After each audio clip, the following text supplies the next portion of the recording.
My sister Amanda never met her bio mom. My dad raised her alone until she was barely 1. My dad and my mom got married in 1992. Amanda knew that my mom wasn't her bio mother. She started pressuring my dad for information on her mom when she was around 17. My dad always gave her vague answers and refused to talk about her bio mom, which put a strain on their relationship. Enters our uncle and revealed the family secret. Apparently, Amy's mom wanted an abortion. She was 19. But my dad and his parents were able to bribe her. They offered her money if she followed up with the pregnancy. And she accepted.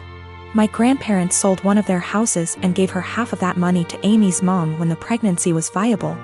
And the other half she received when she waived her parental rights over Amy to let my mom adopt her when she was 4. My uncle wasn't supposed to tell her that. My grandparents were furious. Amy stopped her crusade to meet her bio mom, and her relationship with my dad went back to normal. Amy never mentioned her bio mom again. Dad got her into therapy after that. A month ago, Amy found out that she was pregnant. The pregnancy was an accident. She switched birth controls. The problem being, Amy is about to start her surgical residency and her hours are insane. It is basically impossible to raise a baby while working in that rhythm, so she wanted an abortion. The problem is that Mark, her fiancé, 6 years together, wanted her to keep the baby. It caused a big fight. In a move to convince Amy to keep the baby, Mark told Dad about this. Until that point, no one in our family knew about this. Dad talked with her, and they got into an enormous fight. Amy got the abortion 10 days ago. Mark ended up breaking up with her. She is obviously really sad. My dad was acting like a jerk. He was pretending that Amy didn't exist. He didn't want to talk or see her. So on Christmas Day, we were exchanging gifts. When everyone had already finished giving each other gifts, Dad got up and gave Amy her present. He gave her an envelope in front of everyone and told her to open it. It was 3 pictures with something written on the back, a name, an address, and a phone number. Dad told her that he was tired of babying her, that this is a photo of her bio mom and her 2 sons. That was her bio mom address, and that he contacted her bio mom and she is willing to speak with Amy. He gave her Amy's number. Dad thinks that they will have a great relationship since they are so similar.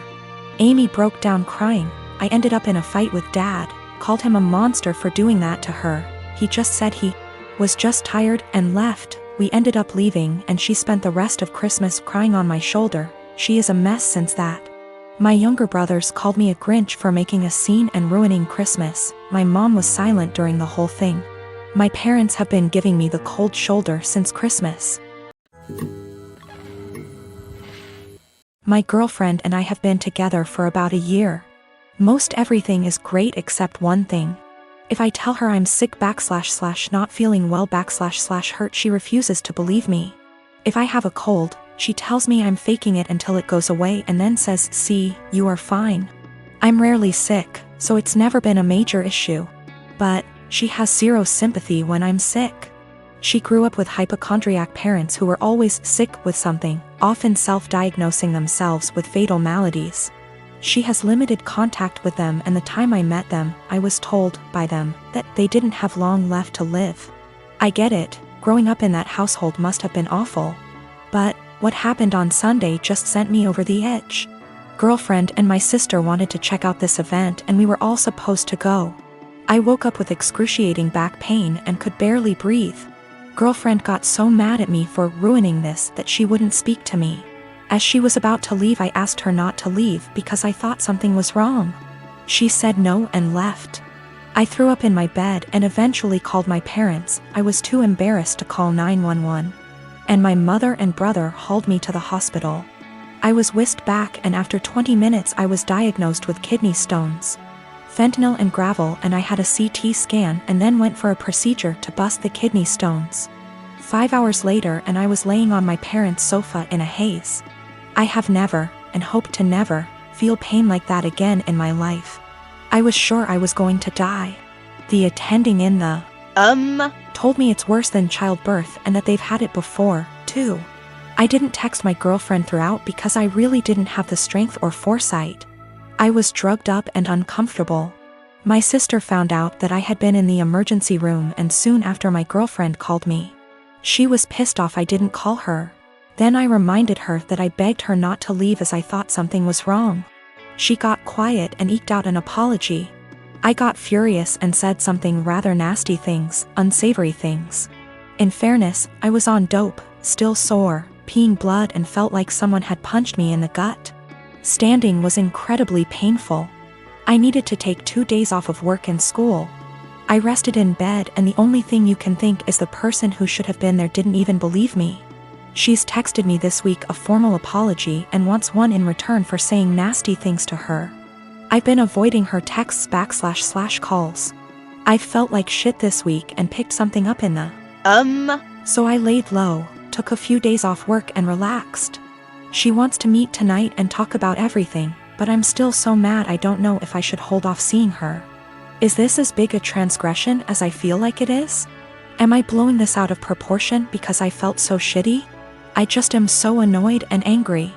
Girlfriend didn't believe me something was wrong and I wound up in the with kidney stones and needed a procedure. She was mad that I didn't call her, I was too doped up, and then when I blew up at her she felt bad. I'm still mad at her. My husband, 35 years old, does not have a car. He sold his old one to help pay for his brother's wedding.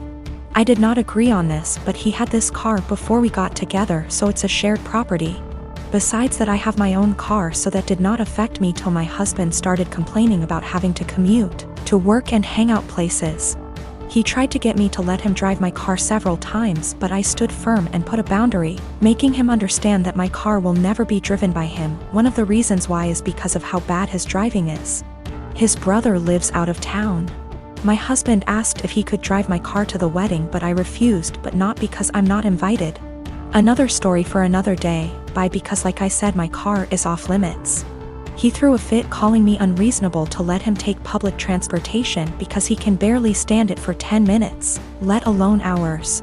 I said it wasn't my problem, which irritated him but made him stop arguing about it. The day that he was supposed to travel out of town, I woke at 10 a.m. and couldn't find my car key. I went outside and couldn't find my car either. I was beyond pissed. I called him and like I expected, he took it and was on his way to the other town. I lost it and told him I gave him no permission to take it for a whole 5 days and said that if he won't turn around with it and come home, then I'd call the cops and report it missing. His response was, "You wouldn't dare do it 'cause you know what would happen." I hung up on him, then immediately called the police and told them about my situation. I did not tell them my husband took it because they'd think it's a family dispute and decide to not get involved. I just reported it missing. 2 hours later, I got a call from my husband saying he was back in town and was being held at our local police station. I went to the station and talked to the cops. My husband made a scene there, swearing over and over that I gave him permission to take it and said I was acting out of jealousy and spite because he was going to attend a wedding that I was not invited to. I took my car and went home, but he had to stay a little longer. He came home in the evening and went on a rage fit about how I created an awful situation and almost caused him to miss his brother's wedding. He called me vindictive, bitter, and a lunatic to call the police on him and try to accuse him of stealing my car. He had to leave the same day to be able to be there with his family and decided to extend his stay, and he still hasn't gotten back yet. Right now his mom and brother are blasting me for what happened and calling me spiteful. My partner and I want to be married, but we don't care much for the idea of having a wedding. We wanted to elope, but my mom has been telling me since I was 16, and had never even had a boyfriend, that she wanted to see me get married and she would basically never forgive me if I eloped. I do like the idea of my family being there to celebrate with us, but I hate the idea of spending money we don't have on this huge party just so that our relationship can change in nothing but name and legal benefits. And for various reasons, it doesn't make sense for us to wait until we can afford a wedding to get married. We wanted to keep it small, preferably under $3,000, which is honestly more than I'd like to spend. But we have to be realistic. We had planned on having it in my in-laws' backyard, but even that was more money and effort than I was willing to put forth. I was stressed and feeling like I was out of options, so one day, I vented to my mom. She seemed really excited about the idea of helping me plan a wedding. It was kind of a red flag when she said, "My mom didn't help me plan my wedding." Let me live vicariously through you. But still, I agreed. She seemed really excited to help me find a venue. I was not excited, because I have not been excited about one single step in the wedding process, and I just want it to be over. About a week later, I found out that this really great park in our city that my partner loves does weddings for an extremely small fee. I emailed the event coordinator and found out that the date we want is available. I told my mom, and her reaction was, "So I guess you don't need my help finding a place, then?" And every time I talk about it, she says the same thing. She has always talked about how shitty it is to guilt trip someone, but I feel like that's exactly what she's trying to do. I honestly can't tell whether or not I've done something wrong. Like, I'm not sure if I implied that I would only get married in a place she helped me find. I don't feel like trying to take action on my own wedding is that great of an offense, but I can tell she's upset. I want to make her feel better, but at the same time, I don't want to change our plans again just so that she can feel involved.